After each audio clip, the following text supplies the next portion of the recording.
Hi everyone, this is Daisy here. We are going to have a tutorial on how to draw a lobster.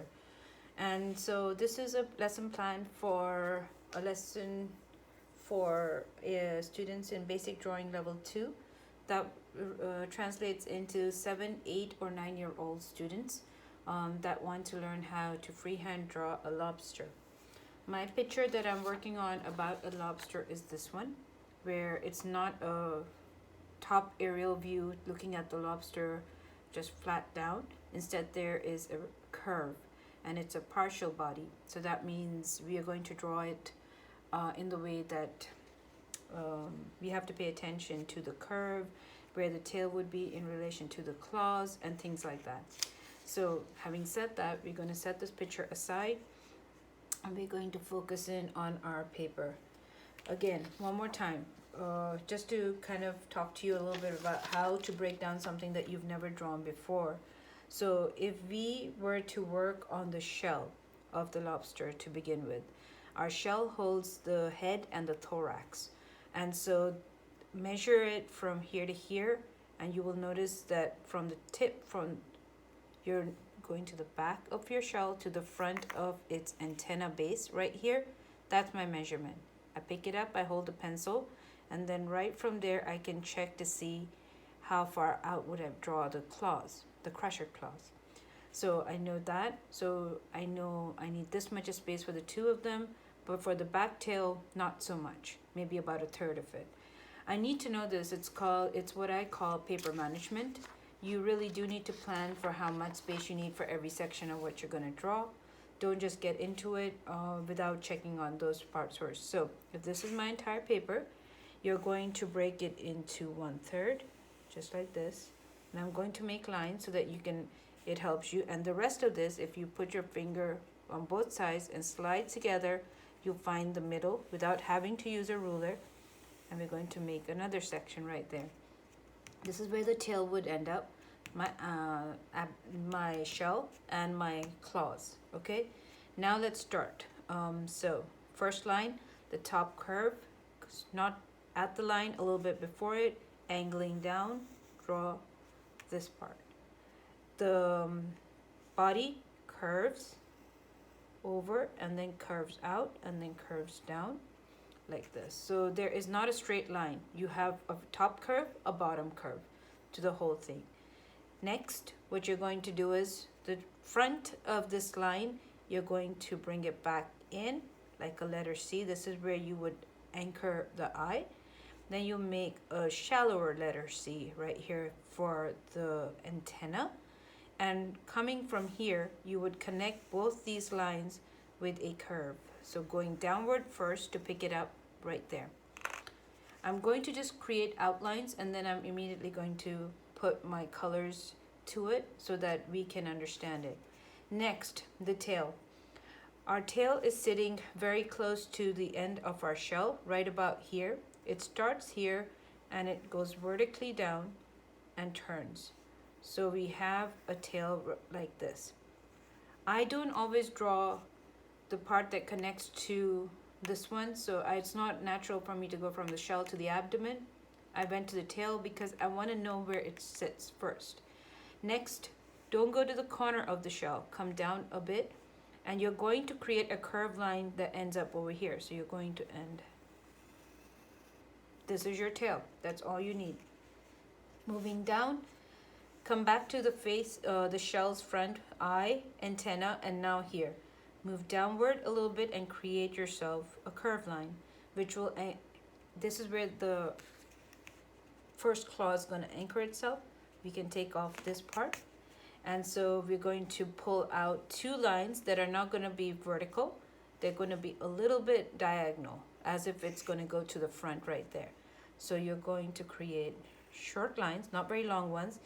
The one to the right, a little bit shorter than the one to the left. From here, you're going to create curve. Now for the claw. So our claw sits directly in front of the antenna line horizontally. This is how high up I want to be able to come, right to the bottom part of the antenna letter C. put your pencil on it and just mark it for yourself. You do not want to go past this line. Next, the gap between the bottom of this to where I make my claw, there is a gap about this far. I'm going to create the gaps. I study these spaces a lot more than everything else so that I'm able to match up to my picture. Now, come back to the elbow of the crusher claw, and you are going to make this pocket as your widest. Can you see that? So this is going to be our widest. Make it darker for you. At any point, if you want to stop the video so you can keep up with the lesson plan, please do so. Keep going upward like this. Make it a little bit more rounded off versus a corner right there. I would prefer this over my first line. So I'm going to take that off. As soon as I have established all my lines, I'm going to go ahead and transfer into color. So there we go. We've got this part. Now, from the base here, you're going to, this is where the other side of the crusher claw comes in. Angles here. 1 tooth, 2 tooth, and the third right there. That's the basics. I'm not going to do more than that for right now. I know I can easily inject the other side of the claw, but I can wait for that as well. Next step, my other claw. I've already made the shell, the abdomen, the tail, and one of my crusher claws. Now I'll go to the other side, right over here on in line with the eye. I'm going to create the first section to his arm, just right here. 1. I always make a curve because that's where the next section will sit in. And extending from that outward, going to go in here, and we are going to have curve like this. I can get rid of all of my guidelines that I started this drawing with. I don't need them. This has helped me manage how much to spread myself. A lot of times what I've noticed is that when students feel nervous about whether they'll be able to manage in this paper size, they tend to draw very, very small. That's okay, but at the same time, you know, when you draw smaller, there's no problem. You can definitely do that, but you get a larger background to work on. And in all fairness to your subject, you have to work on it. If you decide at that point that, well, I'm just going to leave it to that much. Well, you've got a tiny little lobster sitting on a white baked paper and nothing else. It's feels like a big white world out there where there's nothing other than a white land all over because there's no sand and nothing. But if you make it a larger lobster, which covers the area of the white paper, it's perfect because then you can really work your media in and all of the other stuff. Now, coming back to this, I want to finish the first crusher claw before I make that one because there is a gap I need to maintain between the two. So you remember where it anchors right here. Don't go right to the corner, come in a tiny bit and extend. Remember, the tip of the claw matches up to the first one. So I am going to go all the way up as high as my first claw, just about there, and then come back in over here. And this was my corner, but I'm going to go a bit higher. And I'm going to create myself the other claw, just like that. I want to make it look a little bit more meatier, so I'm going to go ahead and extend that because I feel like it's feeling a little too skinny. This is aesthetic. So that means to say visually I feel like I need to make it bigger, I will make it bigger. Next, the claw on the other side, here's my tip. I want to be right here to end the second claw. So, and the tip of the first one, crusher, would be about here. So maybe I can drop that a little bit more to make it sit better. So again, what does that mean? I want to go diagonally down and put the inside claw, that would be the smaller of the two. So in a crusher claw, you have the big part, the small. The smaller part is down here. The bigger part's going to be right up here, across from it, right there. Now, we had ended the arm on his right side right there. Now let's finish it off. So you want to start from the bump that you had, and you're going to use this line to come up a little bit, make a pocket for your crusher claw, and bring this all the way up to this point right here. Now go to the other side of the claw, and I want to go ahead and create a bump up here and then bring it in. So that would be my choice line of choice. So again, I'm making the outsides of all my major body parts, then I'll change my colors out. This is where I'm going to insert the inside of the crusher claw. So again, don't go to the corner, always steep it in a bit. And I do not want to be too close to this arm, so I'm going to come up right about here, but not as high as this one, right? And then turn at the right tip of it, right there. Remove anything that you may not have used. When we make all our dots and points and things like that, it's to help us along the journey. If we can't get it to fit, then we can renegotiate it. But look at this now. So this is a pretty good outline of our body. The legs I'm not too worried about. I can inject them, and the antenna, they're smaller body parts. No worries whatsoever. So what I'm going to do now is I'm going to turn this into color to where I'm going to work with it with a red marker. But to be able to do that, I don't want all these lines to show. So just bear with me on this video for just a minute. I'm going to erase, and I will bring back all these lines. I'm not getting rid of them.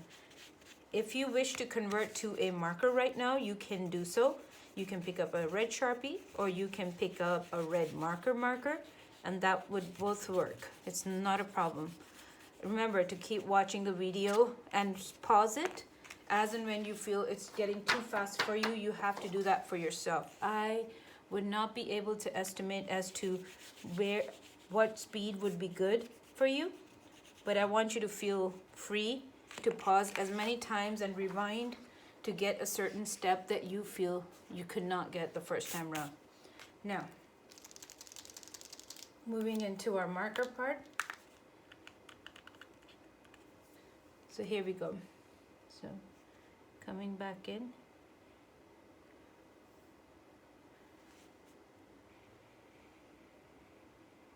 Very carefully make sure that you are maintaining the same exact lines that you drew with.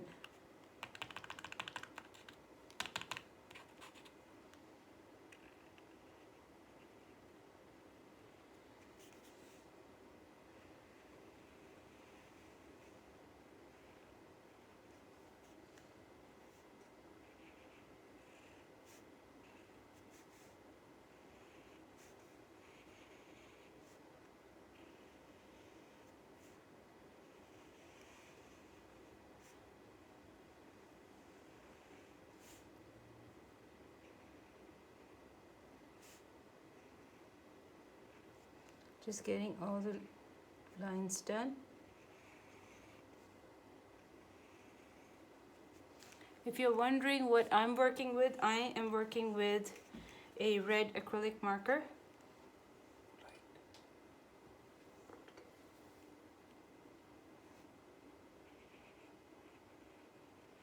This is from the company, my marker is this one, if you can see it. It is an acrylic marker, and it's got, I believe the company is Malto, and pretty good. I mean, I like the results that it delivers. So if you ever want to switch, but what you need to understand, why am I saying acrylic marker? Because that's exactly what it is. It is a permanent marker, gives solid color as and when I need to. And if I'm working with the video, it's important for me that my students are able to see what I'm working on. It has to be dark enough to where we can understand everything.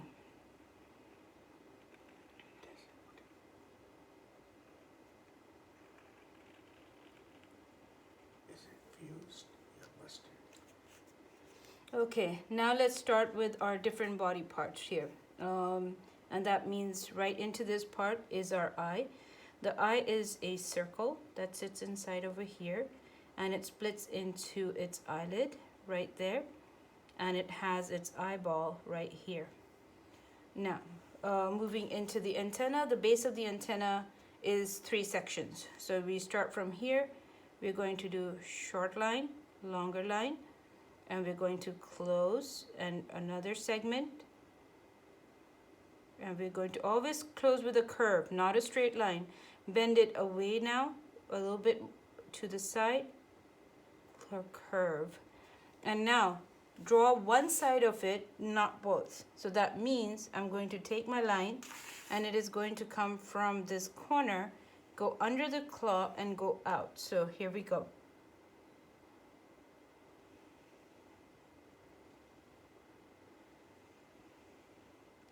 And now you just match it up.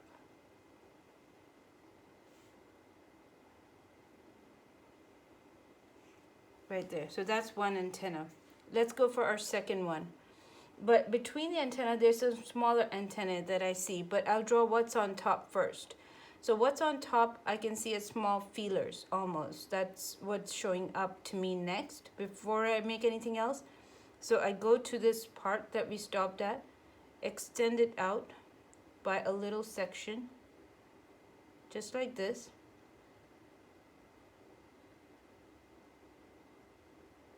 And it comes and sits under the eye. This in turn has a feeler on top. What that means is, comes out, short one. This is not your antenna, this is a feeler, a small one. And then you go for this one.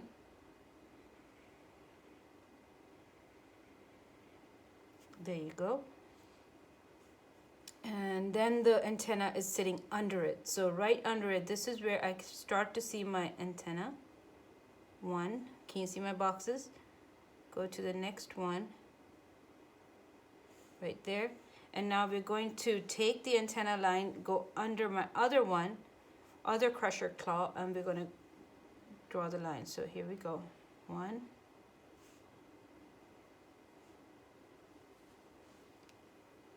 right there, if you can see it, starting from here.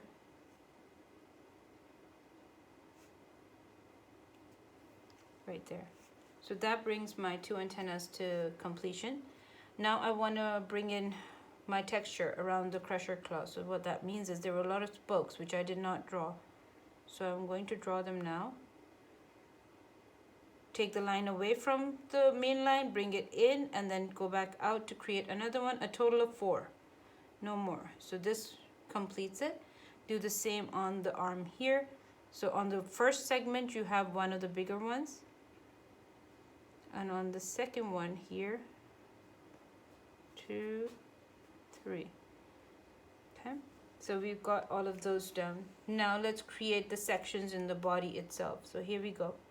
So the widest part is right here, behind the eye, right here. This is my widest part. I'm going to mark into this and then curve towards the outer edge of the shell and bring this around the face, right here. So next, we're going to go to the tail.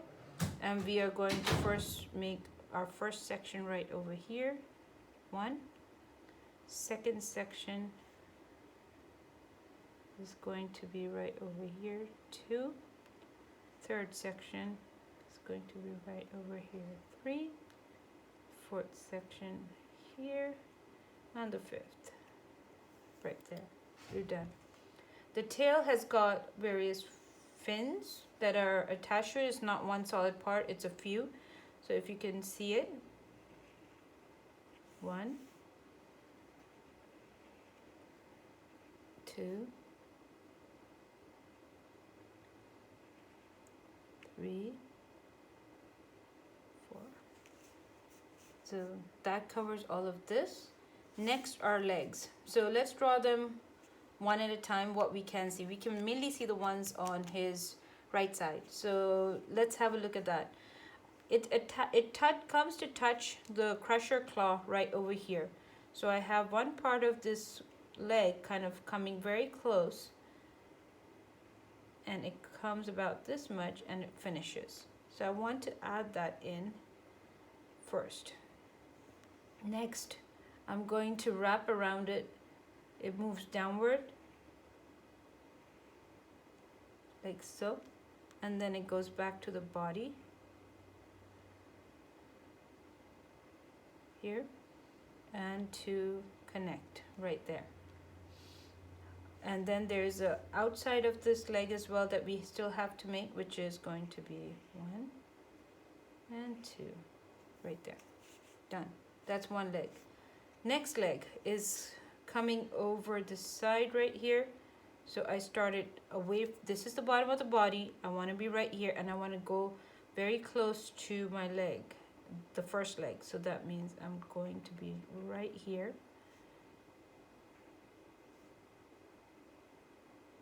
One.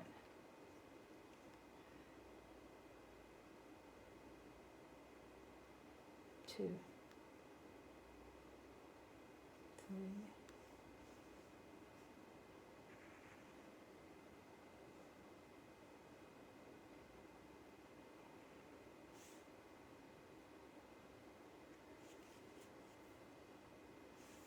Next, I'm gonna come in out of here.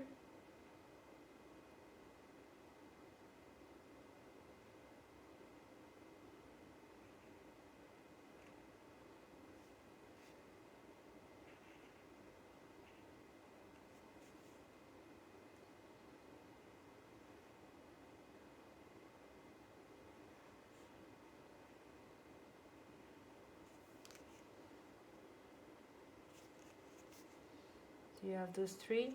On the other side, we can't see too many, but we see something between the shell and the claw. So we're going to put it in here. It comes in right about there. Leave a tiny area to be shown. That's one leg. And then I see a second leg right then. So that completes our legs. Now, what's next? What is next is we have some part of our crab's body which is orange. It is not red. So like I said, lighter colors first, darker colors later. So we are going to go ahead and get ourselves an orange.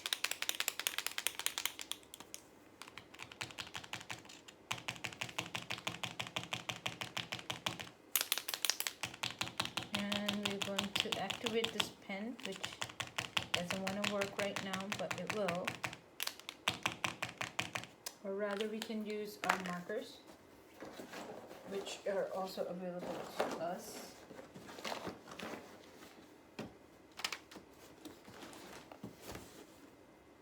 So we have the orange, or rather the peach. I'm gonna go for a peach. So we are going to create for our lobster. We're going to go ahead and add in all the colors into peach now. Because my marker was an acrylic base, notice that it doesn't smear or smudge. Like if you watch some of my other videos, what you will notice is that our flare pens and other pens, they tend to start smearing. And it's really difficult to work with them. I would cover my entire lobster except for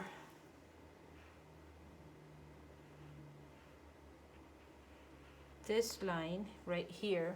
I'm going to leave a little bit of a shiny spot here on the claw and over here on the claw, and we're going to leave a little bit over here, and the rest of it I'm going to cover in.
I like to lay down my lightest tones. When you look at a picture carefully and you want to wonder as to what should be my base color, sometimes that light color doesn't show itself. It's not as obvious, is the word I should use, as to what that color should be.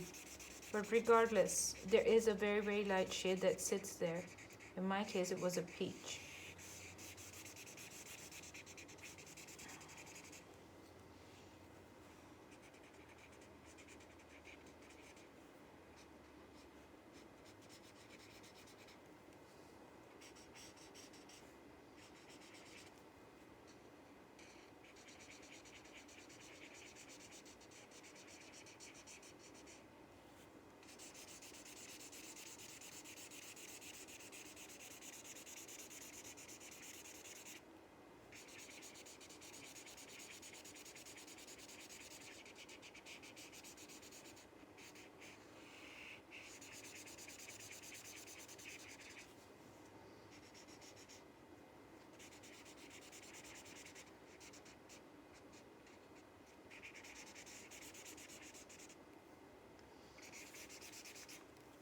That covers that part. Now, next color is going to be our dark orange.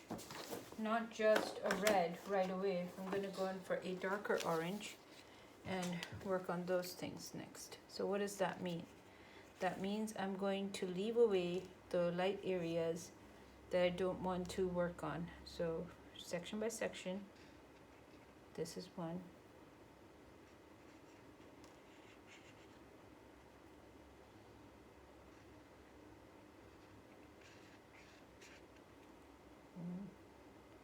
And I'm going to use a paper, everyone, to kind of protect the picture.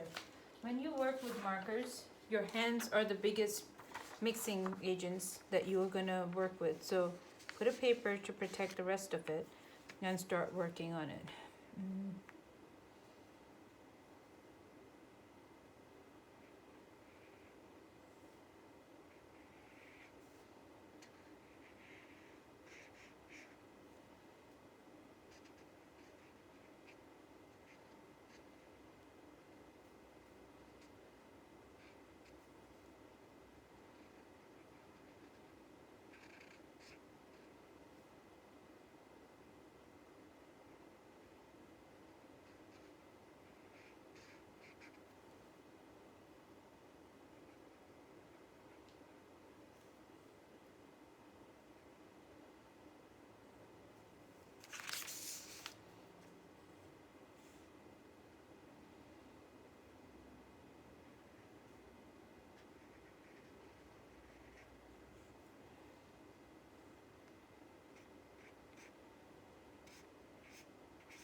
The fact that I'm leaving gaps in my coloring is intentional. I want some areas to be lighter and darker, but randomly, not intentionally. So for example, all these areas that I've left, I would like to be able to get some technique into them.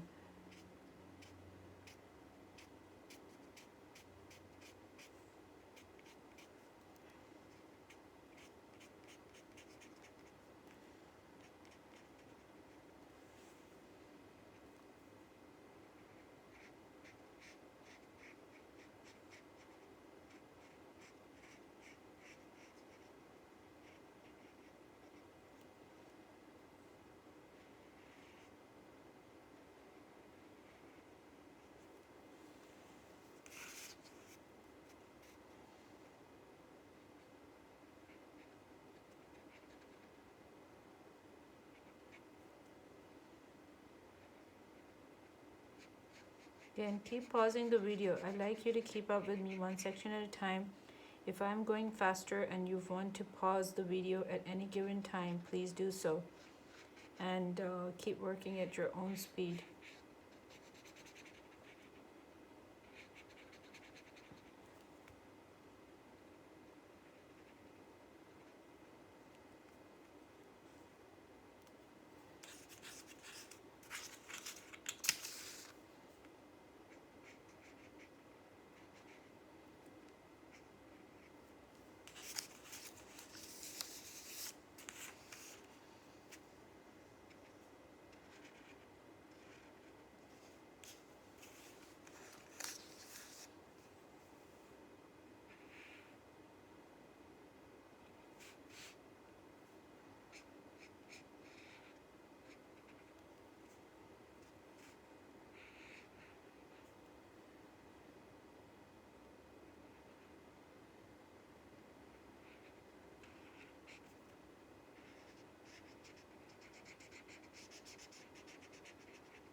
so much into working at a speed that it gets away from me sometimes.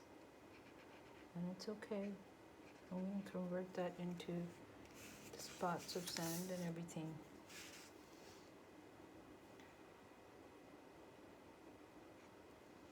Careful now. So one section at a time.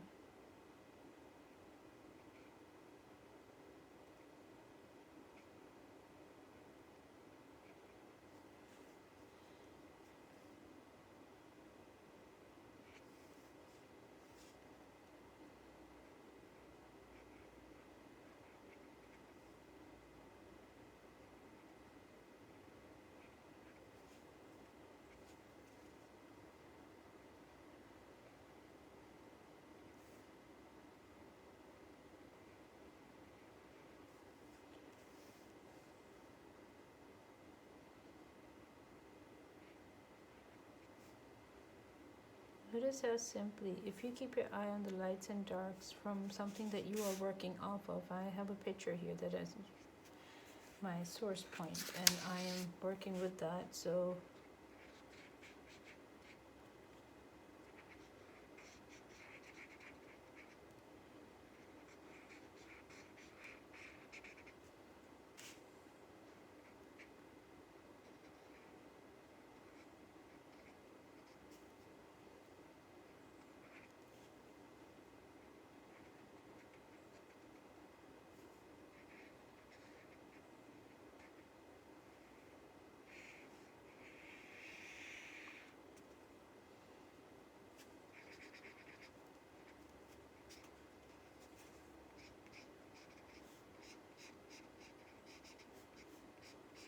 I'm not using my acrylic markers anymore. I'm using my regular markers at this point.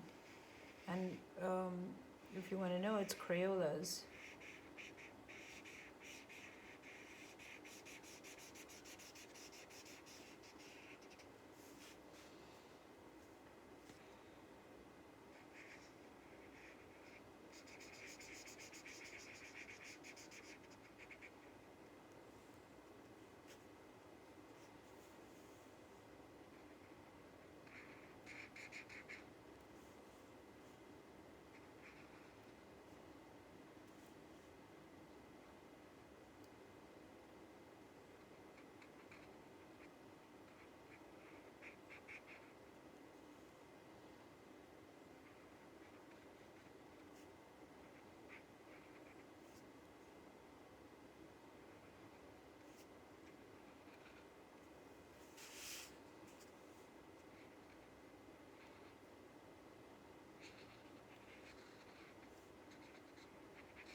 Now our next color is going to be red. Bringing in our red at this point. So you can see, even in markers, the technique is one of layering, whereby we keep adding our layers of colors to accelerate and bring in what we need to. With the red, I'm pretty much going to start drawing.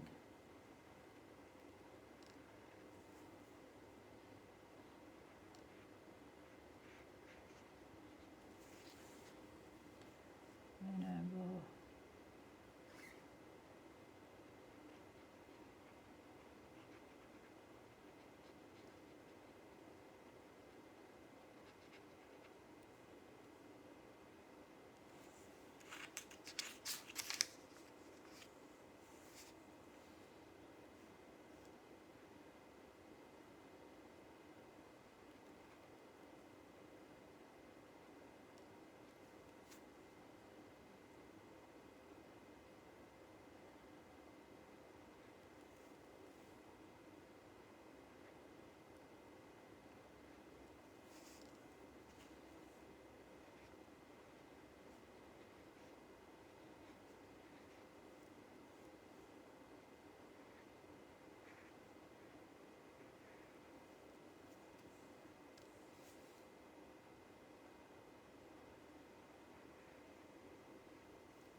There's a lot of spots behind the eye area of the lobster, so you want to start putting those in with your red marker, because that is what is there.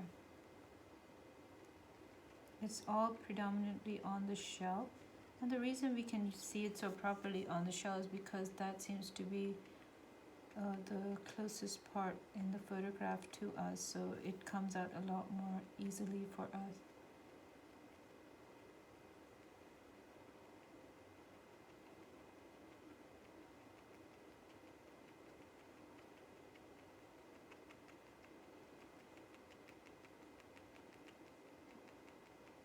If you decide that you don't want to work on a certain project at a certain point and you want to rush through it, it's a lot better. My suggestion would be if you put down your markers and everything and just take a break. You can always resume the video at a later point. But if you keep going and you decide that, well, you want to rush it because you just have to get to whatever else it is that you need to do next, you would have lost a lot of hard work in just on account of being able to do rush.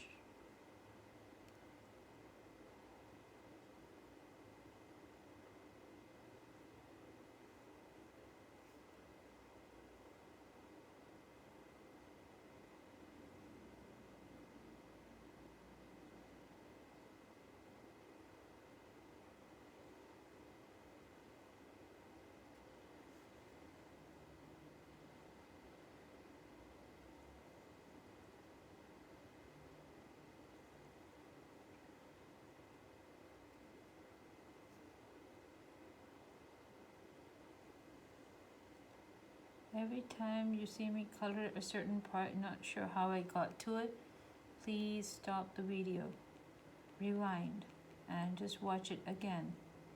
Because that's one of the brilliant things about technology. You can go back, you can watch it again, and you can get it right to where you feel comfortable with it.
I'm seeing some more parts of the lobster's body down here, so I'm going to go ahead and just highlight them, indicate them into the colors at the very least, if nothing more than that.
last color, I would pick up a little gray and a black because some parts do need a black and some don't. So come back to the tail. Down in here, this part, you will see a little bit of black, and then you can revert to your gray. If you can find that in your box of markers, grab the gray because you don't always need a black.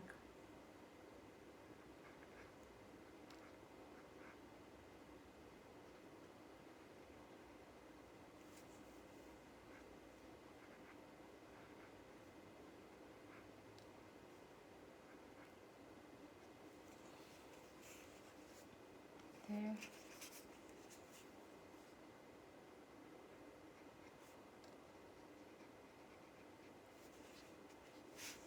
This.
And there you have a picture of the lobster.